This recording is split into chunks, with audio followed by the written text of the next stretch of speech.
ሰላም አለይኩም ወራህመቱላሂ ወበረካቱሁ ውድና የተከበራችሁ ውድ ቻናሌ ቤተሰቦች እንዴት ናችሁ? እኔ ሰላም ነኝ አልሐምዱሊላህ።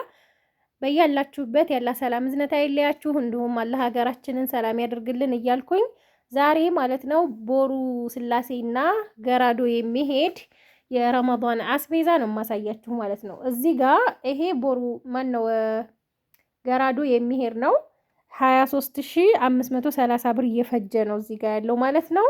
እያንዳንዱን እቃ ዝርዝር እነግራችኋለሁ ማለት ነው። ያው የረመዳን አስቤዛት የምትፈልጉ ማለት ነው ቀን ቀን እኔ ብትደውሉልኝ ስለማይመቸኝ ቀን ቀን የአስቤዛችሁን ዝርዝር ጻፉ። ደግሞ እቃ አሁን ላይ ይሄ ረመዳን እስከሚያበቃ ድረስ የተቀበልኩትን በጣም ብዙ ስለሆነ እቃ አልቀበላችሁም ማለት ነው። ከረመዳን 10 በኋላ አስቤዛ አሁን የተቀበልኩትም እቃ በጣም ብዙ ነው። አስቤዛም የተቀበልኩት ብዙ ስለሆነ አስቤዛ የሚመጣውን እቀበላለሁ ግን የቤት እቃ አሁን አይመቸኝም። ለምን የረመዳን አስቤዛ ያዘዙኝ እህቶች ወይም የምታዙኝ እህቶች የሚያልፍ ስለሆነ ማለት ነው። እና የረመዳን አስቤዛ እስከ ረመዳን 10 ድረስ ስለምሰራ እስከዛ ድረስ የረመዳን አስቤዛችሁን ጻፉ። ከዛ በኋላ የቤት እቃችሁን ልግዛላችሁ የሚያልፍ ነገር ስለሆነ ቤተሰብ ማስደሻ ስለሆነ ማለት ነው። እና አሁን ራሱ የተቀበልኩት እቃ 2 ሳምንት ራሱ የሚያልቅልኝ አይመስለኝም። ያው ቀጠሮ መጅሊስ ምናምን ፈርኒቸር ስላለው በመሃል እያረኩ ነው የምገዛላችሁ አስቤዛውን። እና እዚህ ጋር 23530 ብር እየፈጀው 25 ኪሎ ዱቄት 2650 ብር፣ ኡመር ዘይት 5 ሊትር 2100፣ ቴምር አልኑር ነው አንድ ካርቶን ውስጥ ስንት ፍሬ አለ ወይም ስንት ኪሎ አለ ብላችሁ ጠይቃችሁኛል አንዳንድ እህቶች። እዚህ ውስጥ ያለው 8 ፍሬ ነው ማለት ነው። 8 ኪሎ እና ቴምሩ 2600 ብር ነው። ሌላው እዚህ ጋር የሾርባ ገብስ አለ። ቆንጆ የሾርባ ገብስ እንደምታዩት። ይሄንን ደግሞ ኪሎ በ160 ብር 10 ኪሎ ገዝቻለሁ ማለት ነው። ሱካር 5 ኪሎ 800 ብር፣ ኪሎ በ180 ብር። እዚህ ጋር ቡና 2 ኪሎ 1400 2800 ብር ገዝቼላታለሁኝ። እጣን ደግሞ ግማሽ ኪሎ ነው ያዘዘችኝ 450 ብር፣ ኪሎ 900 ብር ነው። እዚህ ጋር በርበሬና ሽሮ አላት ማለት ነው። በርበሬና ሽሮ እዚህ እንደ ምንድነው ዝርዝሩን እያንዳንዱን አሳውቃችኋለሁ ማለት ነው። የተዘጋጀበትንም በርበሬ 6 ኪሎ ነው ያዘዘችኝ። 6 ሲባዛ በ620 ብር 3720 ብር ነው የገዛሁላት ማለት ነው 6 ኪሎ። ከዛ ሽሮ ደግሞ ባቄላ 6፣ አተር 2፣ ሽምብራ 2፣ አጠቃላይ 10 ኪሎ 2000 ብር፣ ኪሎ በ200 ብር ነው የገዛሁት ማለት ነው። ቆንጆ ሽሮና ቆንጆ በርበሬ ተዘጋጅቶላታል ማለት ነው። ማሻአላ ተባረከ ረህማን የሆነ ለማዘጋጃ ደግሞ 1500 ማነው አፍዋን 1200 ብር፣ ኪሎ በ75 ብር ነው። እንግዲህ ለ10 ኪሎ ሽሮ ቅመም 1960 ብር እዚህ ጋር እንደምታዩት ሽሮ 2000 ተገዛ፣ 1960 ደግሞ ቅመሙ ተገዛ።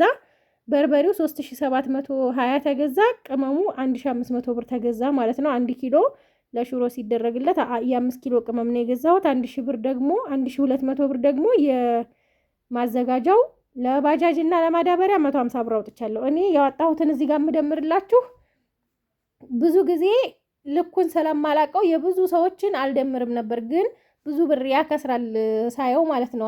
አሁን ሳየው ከቅርብ ጊዜ ወዲህ ነው የባጃጅ ወዲህ የመኪና እንትን ምለው ማለት ነው። ለምሳሌ 3-4 ስትሄዱ 1000 ብር ትጨርሳላችሁና ሂሳቡን መደመሪያ ያስኩት አሁን ላይ ነው ማለት ነው። እና ለሁለት ማዳበሪያ ለሽሮና ለበርበሬው 80 ብር ነው የገዛሁት። ከዛ ለባጃጅ ደግሞ ለባጃጅ 100 ብር ነው ያወጣሁት፣ ግን እዚህ ጋር የጻፍኩት 150 ነው። ያው ከኔም ቀረት ይበል በሚለው ማለት ነው። እዚህ ጋር ገራዶ ይሄኛው ገራዶ ነው ብያችኋለሁኝ። እዚህ ጋር ደግሞ ቦሩ ስላሴ የሚሄድ ነው። ማሻአላ ቆንጆ ሽሮና በርበሬ ነው ለሁለቱም የተዘጋጀላቸው። እጥር ምጥን ያለ ነው። እዚህ ጋር 28145 ብር ነው የፈጀው ማለት ነው። 28145 ብር ነው የፈጀው። ሽሮና በርበሬዋ ብዙ ስለሆነ ነው። እዚህ ጋር ሽሮ ለምን ላስቲክ የለውም እንዳትሉ ፋንዲቶ ነው። አንድ አይነት ማዳበሪያ ነበር የምገዛው። አያችሁት? ይሄ ሁለቱም ላስቲክ አለው፣ ይሄኛውም ላስቲክ አለው። ግን ይሄኛው ሾልኮ ነው ፋንዲቶ ማለት ነው። ነገ ገዝቼ ቀይ ሌላ ማዳበሪያ ላይ አድርጌ ነው ምልክላት ማለት ነው። እና 15 ኪሎ በርበሬ 620 ብር ነው ኪሎ። 15 ሲባዛ በ620 9300 ብር ነው በርበሬ የገዛሁት ማለት ነው። ከዛ ደግሞ ለበርበሬው ቅመም 4600 ብር ለ15 ኪሎ ላኪን ለ13 ነው የገዛሁት ያው ለሽሮ ስለሚነሳለት ብዬ ማለት ነው። እና ሽሮ ደግሞ ባቄላ 5 አተር 5 ሽምብራ 5 አጠቃላይ 15 ኪሎ በ200 ብር ሂሳብ ነው 3000 ብር ነው ማለት ነው። የ15 ኪሎ ሽሮ ቅመም ደግሞ 2800 ብር ነው። ሽሮና በርበሬ ማዘጋጃ ያው 15 ኪሎ 30 ኪሎ 2250 ብር ማለት ነው። 2250 ብር የበርበሬና የሽሮ ማዘጋጃ ነው። ከዛ እዚህ ጋር 5 ኪሎ ሱካር 800 ብር ገዝቻለሁ። 3 ኪሎ ድፍን ምስር 900 ብር ኪሎ 300 ብር ነው። 3 ኪሎ 900 ብር ማለት ነው። ሽንኩርት እዚህ ጋር ደግሞ በጣም ትልልቅ ጓል ያለው አይደለም፣ መካከለኛ ነው። ኪሎ በ25 ብር ነው። 3 ኪሎ 75 ብር። ማሻአላ ዘንድሮ ሽንኩርት ያው ረክሷል ማለት ነው። ለመዳር የሚያሰባችሁ ለማግባት የሚያሰባችሁ አግቡ ቶሎ ማለት ነው። ሽንኩርት በጣም ረክሷል። 150 200 ተገዝቶ እንዳልተበላ አሁን 30 ብር 25 ብር ማለት ነው። እና እዚህ ጋር ደግሞ አጃ አላት። አጃ ለሾርባ ቆንጆ አጃ የተከካ ነው። 5 ኪሎ በ1100 ብር ነው የገዛሁት። ኪሎ በ220 ብር ማለት ነው። ከዛ ሀባይብ እዚህ ጋር የሾርባ ገብስ ነው። ማሻአላ የሆነ ገብስ ነው እንደምታዩት። ኮረም ነው። ኮረም ደግሞ ሲታይ ጸይም ነው፣ ሲበስል ግን ነጭ እየሆነ የሚሄድ ነው። የሀገራችን ደግሞ እንትን ነው። የሀገራችን የሚባለው ደግሞ ነጭ ነው ሲታይ፣ ግን ሲበስል ጠቆሬ ማለት ባህሪ ያለው ማለት ነው። ያው ለማሳወቅ ያክል ነው። ኮረምና ኮረም ግን ብዙ ጊዜ አይገኝም በነገራችን ላይ ያው አልፎ አልፎ ነው። ኮረም ከተገኘ በጣም ነጭ ነው የሚሆነው ሲበስል ማለት ነው። እና እዚህ ጋር ደግሞ እጣን 1 ኪሎ አደን አላት። ኪሎ በ900 ብር ሂሳብ ነው የገዛው። ቆንጆ እጣን ነው። ሌላው በ400 ብር ይሄን ሳሙና ገዝቻለሁ። 5 ፍሬ፣ አንዱ ፍሬ 80 ብር ነው። ቆንጆ ሳሙና ነው። ዳላን ማለት ነው። እዚህ ጋር ደግሞ የልብስ ሳሙና 5 ፍሬ 300 ብር፣ አንዱ ፍሬ በ60 ብር ሂሳብ ነው የተገዛው። እንግዲህ የዛሬ ገበያችን ይሄንን ይመስላል ማለት ነው። ለሁለቱ ልጆች ይሄንንም የብቻ ይሄንንም የብቻ አርጌ እልካለሁ ማለት ነው።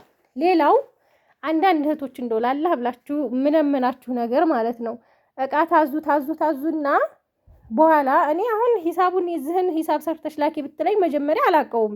ለምን ሂጄ ነው የምገዛው። እኔ የራሴ እቃ ቢሆን መሰለን ይሄ ያለኝን ነገር ይሄ ዛሬ ዋጋው ይሄን ያህል ነው ብዬ ሂሳብ ልናገር እችላለሁ። ግን የሌለኝን ነገር ሂሳብ ማውጣት አልችልም። እኔ የምለምናችሁ ነገር አንድ ነገር ብቻ ነው። በቃ እቃ ስታስገዙ በልካችሁ እኛ ዋጋ የምንናገረው አሁን ለምሳሌ ይሄ እቃ ቢጨምር 100 ብር 200 ብር እስከ 1000 ብር ትልልቅ እቃ ከሆነ ሊጨምር ይችላል በሳምንት ውስጥ ማለት ነው። ይሄንን ቪዲዮ አይታችሁ ስታዙ ለእናንተ ቀላል እንደሆነላችሁ ነው እያንዳንዱን ነገር ዋጋ የምንናገረው ማለት ነው። ዋጋ ስንናገር እናንተ ይሄ ነገር ቢሆን ይሄ የኔ ገንዘብ ይሄን ያህል እቃ ይገዛል የሚለውን ማገናዘብ ትችላላችሁ በሚለው ሌላ ቦታም ደግሞ እንዳትበሉ ነው። እኔ አሁን ብዙ ቦታ ወቀሳ ይመጣብኛል ወላሂ። ፍሪጅ የምንገዛበት እቃ የምንገዛበት ለምንድን ነው ዚነትና መዲና ዋጋ የሚናገሩት እያሉ እኛ መስራት አልቻልንም እያሉ ወቀሳ ይመጣብናል ወላሂ ብዙ ማለት ነው። ግን እናንተ ያንን ነገር ማገናዘብ ትችላላችሁ ዋጋውን። አሁን ለምሳሌ የኔ ብር ይሄን ያህል ከሆነ ብዙ እህቶች አሉ ካልኩሌት አድርገው ይሄን ያህል ብር ነው የምልከው እቃ የሚገዛልኝ ይሄን ነው ብሎ የሚናገሩ ማለት ነው። ከኛ አሁን እኛ ቀኑን ሙሉ ስንፈጋ ውለን ማታም ቁጭ አለንም። እኔ አሁን ከዚህ በኋላ ቅቤ ላነጥር ነው የሰው ከዛ በኋላ ትእዛዝ እቀበላለሁ። እራቴን በልቼ ሰላቴን ሰግጄ ምን ብዬ ስል አሁን ከምሽቱ 4 ሰዓት ሆኗል ማለት ነው መሸ። ከዛም በኋላ ያለውን እንግዲህ እሰቡት ትእዛዝ ለመቀበል 7 ሰዓት ይሆናል። ጧት ሱብሂ መነሳት አለ እሱ ነገር አለ። እናንተ ግን ቁጭ ስትሉ ትዝ ሲላችሁ አንድ ዕቃ ስትጽፉ ዋጋውንም በዛው ማወቅ ትችላላችሁ። እያንዳንዱን ዋጋውን እየነገርናችሁ ስለሆነ ማለት ነው። እኔ ይሄን የለመንኳችሁ ለምን መሰላችሁ? ከዚህ በፊት ብዙ እቃ አስቀነሰችኝ የሆነች ልጅ ማለት ነው። የ110 ምናምን ሺህ ብር እቃ እዚህ ጋር እቃ ቢሰበርብኝ ነው ምን አደርገዋለሁ? ይሁት ወላሂ ይሄን ሁሉ አስቀንሳኝ በዚህ ውስጥ ያለው ማለት ነው። ሌላው ደግሞ ብራችሁን ላኩና እቃችሁ ይሄር ስትባሉ ይሁት ይሄንን እቃ እስኪ አሁን ይሄ እቃ መቼ እንደሆነ ቪዲዮ የሰራሁት ታውቃላችሁ። ፍሪጁ ተሽጦ ነው ማለት ነው። ፍሪጁን ሽጭ ብላኝ እኔ ለራሴ ቤቱ በቃ ፉል ሆኖብኛል። ፉል ወይ ታደርገዋለሁ። እስኪ እዩት፣ እዚህ ቤት ውስጥ እኔ ወይ ታደርገዋለሁ። በዛ የሌላ ሰው ቃለ፣ በዚህ የሌላ ሰው ቃለ፣ ከዛ ደግሞ እየተሳሳተ ይሄድብኛል ማለት ነው። እዚህ ጋር የሚዘጋጅ ሽሮና በርበሬ አለ። ይሄን ሁሉ ማስቀመጫ ቢኖረኝ እምቢ አልላችሁም። ብራችሁን በሰዓቱ ቶሎ ላክ አድርጉ፣ እቃችሁ ይሄድ። እኔ እስከ መኝታ ቤቴ ነው አሁን ወላሂ እቃ ያለው ሳሎን፣ መኝታ ቤት ምንም የቀረ የለም ማለት ነው። ለምን ቶሎ ቶሎ ብር እየላካችሁ እቃችሁ እንዲሄድላችሁ ስላላረጋችሁልኝ ማለት ነው። ሌላው ይሄንን እንፈልጋለን ይሄንን እንፈልጋለን ብላችሁን ጽፈን ነው እንጂ የምንገዛው እኛ አምጡ ብለን አይደለም። ወላሂ ብዙ ዚነትም ቢሆን የሚገጥማትን እኔም የሚገጥመኝን ነው የምነግራችሁ ማለት ነው። እኛ ደክመን አምጥተን አውርደን ስንት ነገር ሆነን ይሄንን እቃ ሽጪው፣ እኔ ገበያ ከፍቻለሁ እንደምሸጠው። ከዛ ደግሞ እሺ ይሁንላችሁ ስትባሉ እሺ የሚሄደውን መሰለን አሁን እቺ ልጅ ኡመር ዘይት ሌላይቱ ሊብተውብኝ እቺኛይቱ ስላዘዘችኝ ለዚችኛይቱ አደርገዋለሁ ብዬ ማነሳውን እቃ ላንሳ ስትባሉ አይ አይሆንም፣ እኔ የምፈልገውን ነው እንጂ አንቺ የሚሄድልሽን አይደለም አይባልም። የሰው ብር እኛ እያነሳን ወደ አንዱ አካውንቴ ላይ ባለው ብር ነው። አሁን እኔ ለዚች ልጅ 3,000 ብር ጨምሬ ከሆነ ያንን ብር ካላካችልኝ ከአካውንቴ ላይ ካለው ብር ነው እኔ ያጎደልኩት ማለት ነው። መላክ አለባችሁ እና እኛንም ተረዱን። እናንተን ወላሂ እኔ እናንተን ተረድቼ ሂሳብ እንኳ አውጥቼ ይሄን ነህል አልላችሁም። ግን አንዳንድ እህቶች ደግሞ አላችሁ ወላሂ የማያደክም የሚመስላችሁ 1,000 ብር እና 1,500 ብር እስከ 2,000 ብር ምንም እንደማይገዛ ታውቁና 1,000 ብር 1,500 ብር ትላላችሁ። እኔ ቀን ሙሉ ተንከራትቼ ፀሐይ ብርድ እንትን ብሎኝ 1,000 ብር 1,500 ብር የምትሉ ሰዎች 1,000 ብር አሁን 1 ሊትር ዘይት አይገዛም እንደምታዩት ማለት ነው። ስለዚህ እሱን ነገር እያገናዘባችሁ እኔ ለእናንተ ሳዝንላችሁ እናንተም ለእኔ እዘኑ። እኔ ደግሞ ወላሂ ሂሳብ የማላዋጣው እናንተ ታዝኑልኛላችሁ እያልኩኝ እናንተ ላለማሸማቀቅ ነው። ግን ደግሞ ይሄን ስላችሁ በጣም ብዙ ወርቅ የሆኑ እህቶች አሉ ከድካሜ በላይ የሚሰጡኝ ማለት ነው። ከድካሜ በላይ ስላችሁ እኔ ሌሎች ከሚገምቱት በላይ የሚሰጡኝ አሉ። መሰለን 5,000 የሚያስከፍል እቃ ከሆነ 8,000 አድርገው ሲሰጡኝ ኧረ ይበዛባችኋል ተውት 2,000 3,000 ቀንሱ ስላቸው አይ ይገባሻል ለታማኝነትሽ ብለው ራሱ የሚሰጡ አሉ። ይሄንን የምላችሁ ለወቀሳ ምናምን መወቀስ ፈልጌ ሳይሆን እኔ አሁን ይሄ እቃ ከተቀመጠብኝ ስንት ጊዜው 10 ምናምን ቀኑ ብሩን የሚያዝ እቃውም እዚህ ቤት ውስጥ እንትን ብሎ ለሷም እኔ አሁን አንዱ ብርድ ልብስ ተሳስቶ ከሌላ ጋር ቢሄድ ብርድ ልብስ የሳ ነው የምትለኝ እንጂ እኮ እኔ ያስቀምጭብሽ ተቸግረሽ ነው አትለኝም። ሁሉም ሰው ቢሆን እንደዛው ነው። ለዛ ነው እኔ እቃ አላስቀምጥም የምላችሁ። እኔ መጋዘን የለኝም። መጋዘን አለን የሚሉትም አብዛኛው የውሸት ነው እንጂ የእውነት የለም። እና እቃችሁን ሲገዛላችሁ ዛሬ ከጨረስኩኝ ነገ ነው የሚጫነው። ነገ ሲጫን ቀሪ ገንዘባችሁን አስገቡ፣ ተዘጋጅታችሁ ተቀምጣችሁ ማለት ነው። እና ይሄን ይመስላል ሀባይ። ከጨቀጨኳችሁ ደግሞ አፉ በሉ፣ አፉቱ ሊላ በሉ። እሺ